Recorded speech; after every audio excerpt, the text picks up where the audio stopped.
Strategy games are famously difficult to play, but today we're doing battle with the latest impossible game to hit the market. Heroes of Might and Magic Olden Era is the much anticipated spiritual successor to Heroes of Might and Magic 3, the only game in human history that, when asked should we try to balance the overpowered fantasy factions, decided to just double down and embrace the nonsense. That's not to say the game was easy. After all, if you have to research mathematical equations off of Slavic forums to understand the game's basic mechanics, you probably know that you found a very special game. So as you can imagine, when its successor released a demo on Steam, the reaction to the game was that it was incredibly difficult. Even veterans of the series struggled with it, and that's saying something. So I, the Spiffing Brit, took it upon myself to perfectly balance this game and show you how to absolutely break it. So let's begin. But first, a word from our esteemed sponsor, Incogni. If you're watching this video, then congratulations, you're using the internet. But what if the internet is actually the one using you? Yes, the more we use this fantastic tool called the internet, the more information we're leaving behind. Things like names, date of birth, income, interests, and even where you live are left behind when just doing basic normal human things, like ordering 47,000 bags of tea. Personally, I don't want this sensitive data getting into the hands of more nefarious people, or being used against me to build up a profile that I'm a tea-addicted lunatic living inside of Blenheim Palace. Thankfully, Incogni is here with a service to let you take your details offline using consumer data protection laws. Using this tool, you can set up a plan of action and automatically send off takedown requests. It's surprisingly easy to clean up your internet footprint, and you might be surprised just how much of yourself is already out there, all exposed to nefarious sausages and their scams. And best of all, using the link in the description or code Spiffing Brit, you will get 60% off an annual plan. So if that sounds of interest to you, check out Incogni today. Right, onwards with the video.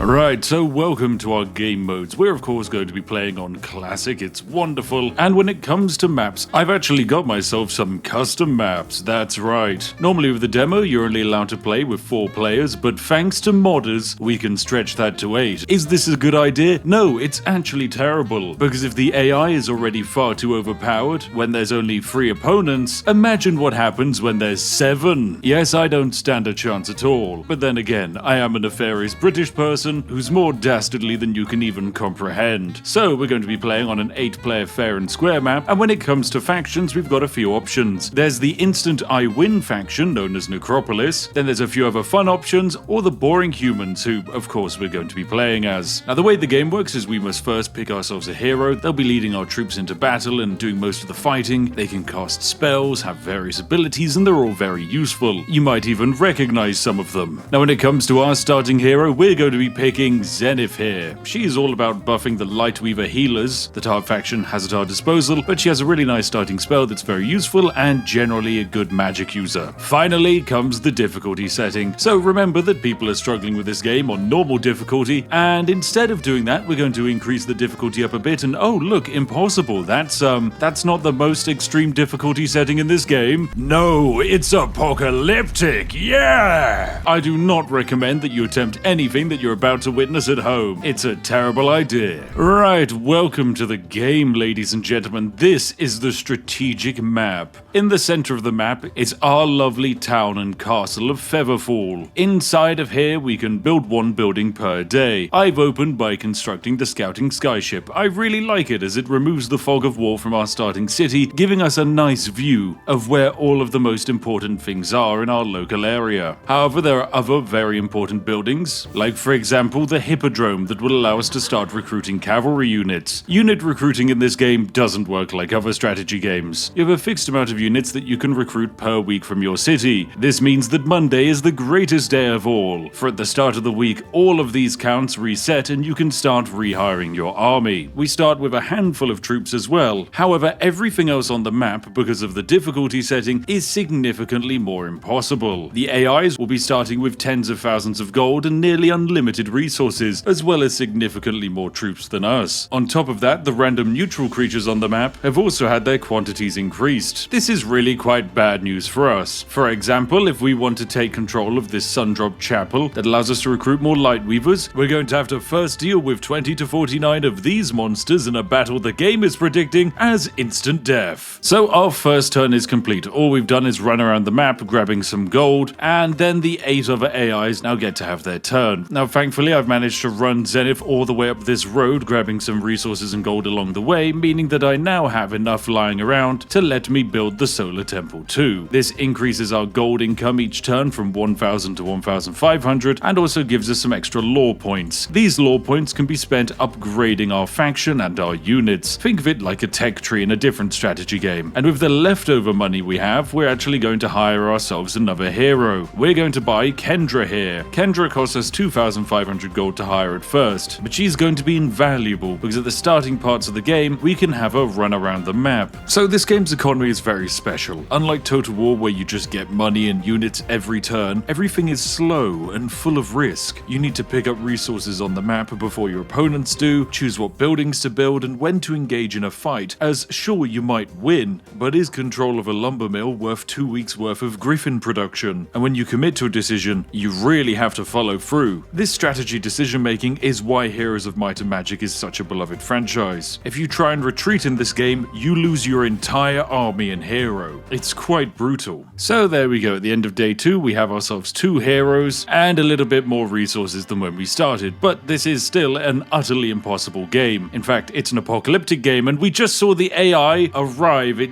arrived at the borders, snapped something up and ran away. How very scary. And then on day 3 we're of course going to rush down and grab the solar temple free just to make sure we generate as many lore points and gold as possible. Perfect stuff. My next purchase quite simply is going to be the bank here. It's very useful because it's going to give us yet more gold per day. Gold is going to be so incredibly useful for us, it cannot be understated. Alright, as we come to near the end of the first week, our opening moves have been relatively slow. Because the map is so dangerous, we have to be very careful when we're expanding around the place. However, by recruiting our second hero, we gain some extra units, which allows me to improve the quantity of troops that Zenith can field. So now with that complete, we're going to do our first battle, because my goal is to take over this garrison that will allow us to recruit additional swordsmen and increase the amount of swordsmen we have in our capital. It's our first big battle, so let's go. So this is what the battle map looks like, ladies and gentlemen. You can start the battle by positioning your forces around the map. As you can see, the enemies spawn in. We're up against a pack of Dawn Hoplites, cute little flying melee units, and Fawn Archers, yes, long-range sharpshooters. Quite scary indeed. However, we're hopefully going to be able to rush them down with our lovely cavalry units. Go, glorious cavalry, go! Then I will march up with my soldiers. Ooh, thanks to their high morale, they get a second turn. Great, you can move even closer. Then the enemy gets to move their fairies, who will attack my horses. Alright, then I will use my first bit of magic. Yes, Heavenly Blades, cast on top of this unit here, will buff its attack power, allowing it to do even more. So, go, magical healers, kill that archer. Oh, and you get a second turn. Incredible. Go! Splendid, that's a huge amount of damage. Now the enemy is incredibly weakened. I can attack them with my horses. Please have a second turn. Yes, go finish off these silly fairy creatures. Alright, then the archers will die, followed by the fairies. And just like that, we've had a glorious battle. Splendid. We lost no troops and the enemy have been destroyed. We also get ourselves some experience and now more swordsmen than ever. And so, just like that, we've done one fight and we finish our first week, ready to begin our journey of perfectly balanced gaming. With the new week beginning, we can return to our capital and recruit all of the new forces that are available to us. We can even purchase the incredibly powerful Muse 2. This allows us to do something very important. We can now upgrade our crossbowmen, allowing us to get the Oarstringer here. Whilst it doesn't do quite as much damage as the marksman, it importantly has the double shot ability, allowing it to attack twice. Then we'll recruit even more swordsmen and some birds. Perfect. This is starting to look like a good little faction we've got going. However, even with all of these impressive upgrades, there are still a huge amount of creature stacks in our starting area that are just simply impossible to beat. The AI, however, will not be experiencing these difficulties, allowing them to snowball at impressive rates. Now we're going to do a relatively easy battle against these little green boys, and I will use this as an opportunity to demonstrate the true power of Zenith here. So Zenith, of course, has one unique ability, Heavenly Blades. Now, this is just the level 1 version of the spell. All it does is make it so that the target-friendly creature deals an extra 50 pure damage upon the attack, and restores a small amount of HP. So we can synergize this with our double striking crossbowmen to make sure that for one turn, their attacks do an extra 50 damage, but of course, they attack twice. This means that despite the fact that when I attack here, it's saying I'm only going to kill 4 to 6 enemies, I'll actually shoot off twice, killing 9, followed by another 10. again, basically wiping out that entire stack. So in come the enemies trying to get nice and close to us, and they kill one of our swordsmen. My goodness, how mean of them. Luckily for us,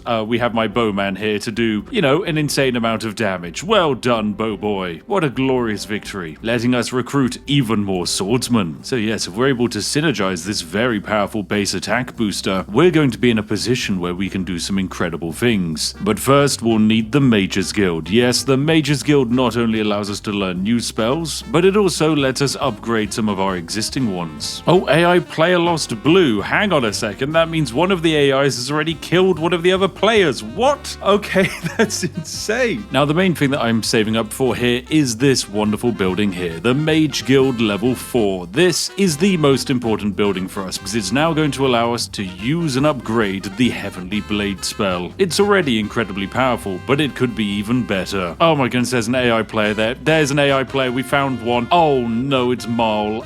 Mole here has hundreds and hundreds and hundreds of units. We have no way of defeating Mole. Oh my goodness, let's get the heck out of here. Oh, I think we know why we can see Mole. It's because there's a settlement near here. Right, quickly, let's get out, grab the money and go. We're in a very dangerous position here.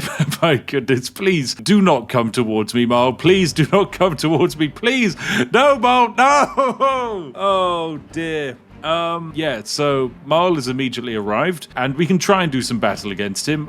Here we go. I guess I can do a heroic strike. How much health do you have? What are you? You're a phoenix. Oh, you've got a lot of health. You're a skeleton archer. Dread Knight. Oh, these are all very powerful. Right, it's not really much I can do other than, I guess, hit this stack of glowy wraiths for 48 damage and killing 5 of them. There we go. That'll do. That's basically the only bit of combat power I can do. Okay, the enemy cast some kind of nightmarish paralyzing thing on me, and then we get killed by the skeleton, effectively. Oh, we get one last attack off. Let's go! Big stab. Good job. And that's the end. That's the end of the battle. Right. So, yeah, it turns out the AI is good. It's very scary. And they're immediately heading south. Oh my gosh. Words cannot even express how screwed we are. Because what's going to happen here is the AI is going to run south, kill our lovely hero of Zenith here, and take over our capital, and we lose the game. There is nothing we can do to stop that from happening, unless we embrace exploits. And that's exactly what we're going to have to do today, ladies and gentlemen. In order to beat the cheating AI, you must first learn to cheat yourself. So Zenith here is going to do battle, and this is a battle we have to win. We need access to this building here, the Chimerologist. If we don't have this building, we lose. Alright, let this battle begin. Right, I'm going to upgrade my best stack of crossbowmen, allowing them to do even more base damage, and then we're going to begin charging our way across the battlefield towards the enemy, because something tells me they're all ranged boys. Alright, then the shooting can begin. Bit of 5 damage there, even more so there, and now the big damage. Bam! 178. Go again. 183. That's good. Alright, we're gonna send in the birdos. Go on, in you go, birdos. Yeah, you punch those enemies. Good stuff. Right, then we send in the swordsman to do the big swing. Bam, they're very good at that. Now it's time to buff up our other crossbowmen. There you go. You now both have heavenly blades going, so you should be able to very rapidly cleave through these enemies. Oh, well, they're really trying to attack my ranged boys for some reason. I mean, they are the people who've done all the damage, but that's fine. Our swordsmen have taken an absolute beating here, but it's looking like we're all good now. Yep, there we go. The final enemy has fallen, and victory is ours. Splendid stuff. We even get 2 levels in the process, allowing me to grab advanced logistics. And there we go. With the battle won, we're now able to move into the Chimerologist. This is the single most overpowered building in the entire game, and it's for one very simple reason. The UI of it is broken. You see, like most video games, there are various shortcut functions that you can use. For example, in Minecraft, you can split stacks by holding down things like Shift and Control, allowing you to very rapidly move items and things around. This video game has the exact same setup. If I am not inside of this building and I press Shift right click, this stack of griffins will be split across any open slots I have. It's very simple and makes a lot of sense. However, if I'm inside of this building and I do the exact same thing and I shift click these griffins, something interesting happens. The game interprets my right click as my request to place all 11 griffins inside of the laboratory. However, it then spreads my griffins out across my hotbar, meaning I have 11 griffins griffins here in my hotbar and 11 griffins in the laboratory. Oh dear, my 11 griffins have now just become 22 griffins. I can do the same for my swordsman. We can do the same for the crossbowman. Now I have 104 of them. And if we repeat this process quite a few more times, you'll notice that I now have 1,248 crossbows. And we can repeat this process over and over and over again, each time increasing the size of our stacks to the point where we now have 3,944 swordsmen. But first, an urgent PSA. Every 60 seconds, an evil British man duplicates a stack of units for nefarious purposes and abandons them. But with your support of just one like on this video, you'll be assisting those affected by the dark side of video game exploits.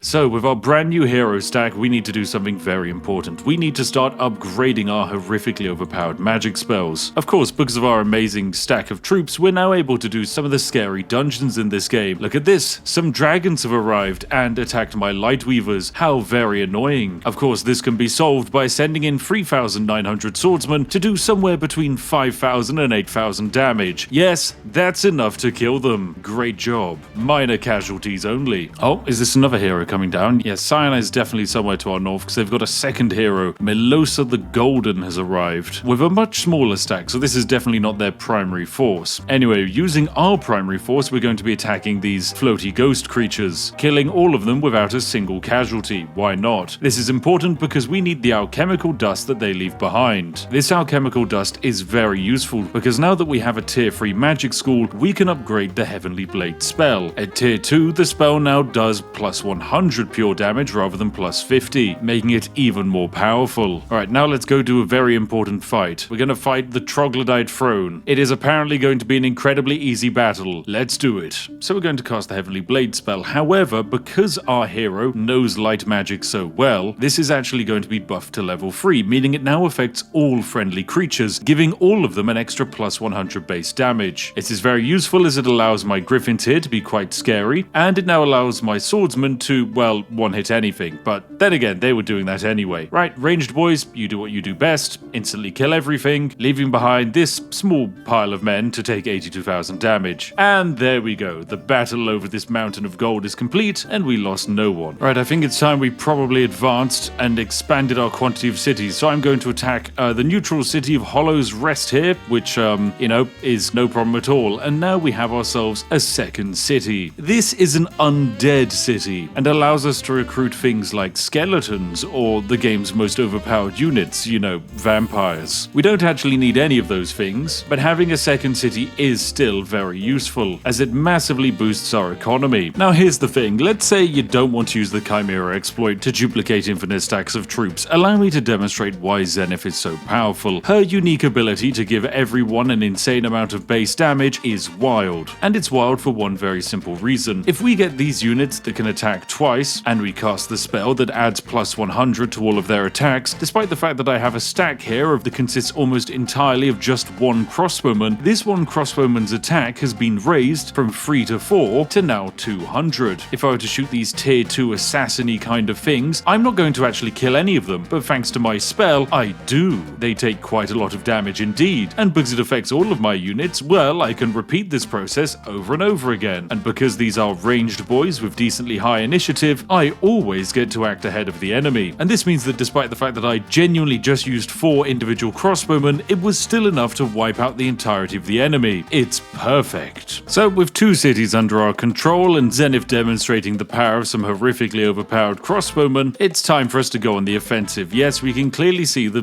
2 Cyan heroes are jumping back and forth between this magical portal, and they've left behind Taurius here, who unfortunately is going to have a little bit of a rude awakening. Oh, and apparently this is going to be a defeat. Game, are you sure about that? This is a defeat. You genuinely believe that you're somehow going to be able to kill 18,000 crossbowmen? Well, I'd like to see you try. So the game starts, and I'm of course going to cast my spell of Heavenly Blades, which is now level 4. Wabam, magic spell cast. Now time to do some range damage. There is only one range unit on the enemy team, which are these skeletons, so we're going to kill them with 2 attacks for 200 damage. There There we go. Next up, we have these kind of banshee ghost things. So, yep, they're going to be evaporated. Easy peasy. Right, then what do we have here? Oh, yep, some skeletons. Yeah, they're not going to last. Then we have some bone dogs. Oh dear, bone dogs are dead. And finally, we have, yes, swordsmen. And one shot, there's 8 of them gone, followed by another 8. And wha-bam, there you go, that's 9 killed. Do I want the stack of 18,000 to shoot? Oh, why not? Why not? Oh, and there we go. Little bit overkill, but game, not sure what you're on about where you said I would be entirely wiped by the enemy stack.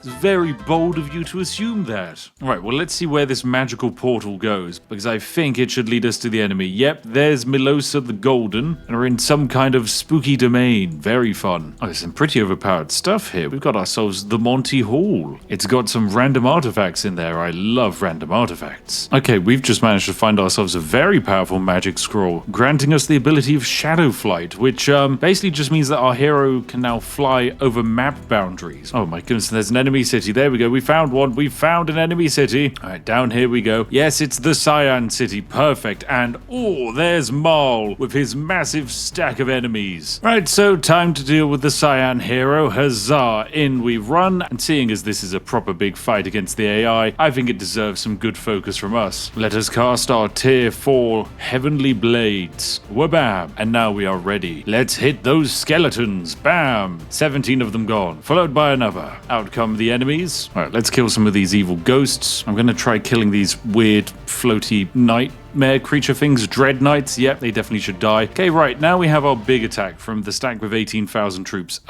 Basically whatever we hit here dies, so I'm going to kill the archers before they get a turn to actually do anything, as I don't think the rest of the enemies can actually close the gap to us this round. No, it doesn't look like they can. Out comes some doggos, some birds. Oh, we get some webs or something on us, and the Phoenix gets a second turn where it's going to do some stuff, and then it's dead. It's dead. As a shame. Well, the dog gets to act now, and it's going to do some damage. Good for that dog. Here comes the Dread Knight. Oh, big attack from the Dread Knight. Okay, my crossbowman can attempt to do some pure damage. Unfortunately, he's dead, but now we get our actually useful crossbowman to do things. There you go. Get shooting. Right, and then finally we'll deal with this big stack, and lovely. There we go. The enemies get to move on up. All right, we'll finish off this stack. There we go. And now it's time for us to finish this game. Oh, you know what? Let's get plus 20% ranged attack on these guys, and let's do about 100,000 damage. Yep, 93,000 damage there. Very useful. Enemy gets their turn. There you go. You can just keep slowly ambling up to the front line, and we'll see if you get a turn, because I don't think you do. Yeah, the fact that we just get guaranteed 200 damage off every attack makes these crossbowmen, who were technically worth only a few gold, suddenly very powerful. And there we go. Nice, easy fight. We lost only 100 or so men, and with that, we now take over this brand new town. Fantastic. Look at this. Let's grab ourselves the scouting vision, and with it, we have a great view of the map. Do you want to hire a hero in the form of old Lord Mandel? Why not? We can have Mandel. I'm just going to run through these portals and endlessly just try and teleport my way across the map. Here we go. We found ourselves another necropolis city, which we can capture. Great. Okay, with this new necropolis city added to our repertoire, I think we need to actively hunt down the rest of the Cyan faction before they amass themselves and start causing me any problems. Oh, there we go. We found an enemy hero. It is Melosa the Golden, who has significantly more troops than the last time we checked in on them, and we've actually found, I think, their capital city here. It only has a handful of skeletons defending it, so not exactly looking like a threat. Oh, there's the AI. It's running around. It's doing stuff. It's moving. Zam's moving. Oh my goodness. 2 enemy heroes are just going to be sat next to each other. Great. This is perfect. Right. In we go, Zenith. We have ourselves glorious victory. Yep. We'll accept those results. We get to steal fish to the face. And of course, we're going to knock out the enemy capital city. I mean, it only has 76 skeleton archers. What were they even thinking? Or at least I believe this is their capital city. Oh, yes, it most definitely is. Look at this. It's completely maxed out. This is fantastic. And can I chase down the other hero? Yes, I can. Nice. And with that, the teal player has been destroyed. The last of their heroes are gone, and all of their territory now belongs to me. Right, so it's time for us to leave Teal's area and march on south, see what other AIs exist for us there. So with only 4 other opponents remaining, we're definitely in a very powerful position. I mean, it does also help that our main faction leader is effectively a walking god. We have ourselves the orange faction down here somewhere. We can tell because they've managed to take over and control some of these regions. Ooh. I feel like I just heard the orange move something around here. And yep, there it is. It's the orange enemy hero as well as their city. Right, let's march straight on in. Yes! Zenith has insane movement speed and, well, of course, this is going to be an absolute walk in the park. So let's just accept our total victory, steal all of their loot, and capture the city. It's perfect. The settlement is now ours. But for the moment, I'm just going to do one little check to make sure that, yes, Orange does have another city. Right, let's go destroy this one. Wabam, that's it, captured right away.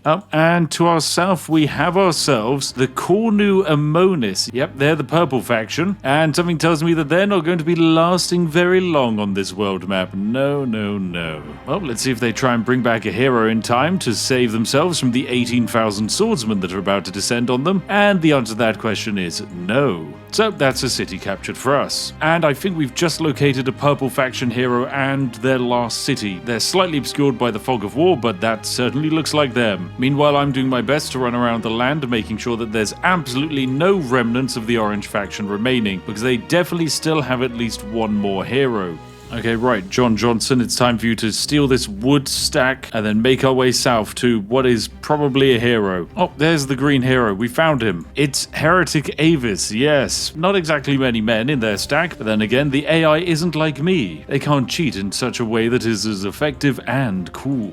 And so yes, consequently, the green AI is going to run away at high speed. Unfortunately for the green AI, I shall be faster. Oh, you didn't run away this far. Okay, no, it turns out I am not faster. You are faster, that's fine, good for you. But I believe I can cast Second Wind to gain some extra movement points. And with that, yes, I am now faster. Haha, you thought you got away. You were wrong. Accept your defeat, and I shall steal your shoddy shield and rags. Now, let's see what's off in this direction. Is it the AI's base? And yep, to me, that looks roughly like one of the enemy's bases. Perfect, we should be attacking the Onyx Citadel next turn. Meanwhile, let's continue this way to see if, yep, it's the other orange house. There we go, we found them. They had 3 cities this whole time. Oh, there we go, there's a green hero. We found a green hero. They are making their way back to their base, and this is a big stack. Wow, how very exciting. Unfortunately, they're not going to make it in time, so in we go.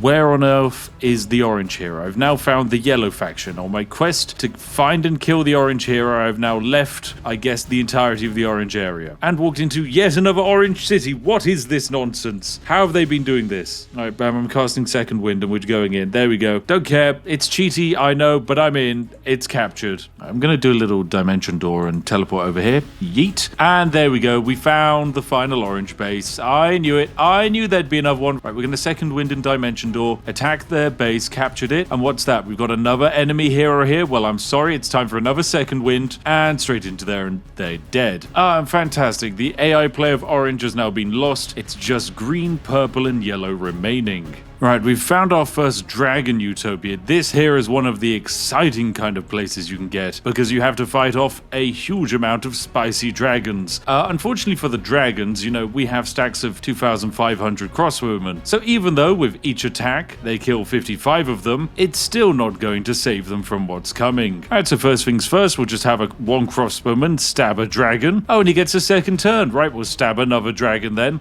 You get to stab a dragon, sir, and you get to shoot a dragon. And there we go, 52,000 experience from that. Great. Look, there's the green heroes. They've got some green heroes. Where are they going? Why is he able to go that far? Well, John Johnson's going to be able to finish off this first green hero like so, and then make their way slowly off to the left. However, we're going to give them a little bit of an assistance with Dimension Door to teleport on top of the enemy, and that's them defeated. That's perfectly balanced, my goodness. Oh, look, 2 purple heroes. We found 2 purple heroes. Oh, this is great. Right, we're going to do a little bit of magic. So first we need to Dimension Door our way back to this portal, go through it, and then huzzah, now we have 2 purple heroes. So first one is you're dead, and then it's over here to fight this purple enemy, and wabam, they're dead too. Then we walk into this settlement and capture it immediately, and that's another glorious settlement added to the pile. And sorry, is that 3 purple enemy heroes all sat on top of each other? Yes it is. Right, let's just Dimension Door into them. That's the only way I can see that this works out. Right, so we Dimension Door into one, kill it, then we kill the other one, then we kill the other one, and we get a little bit of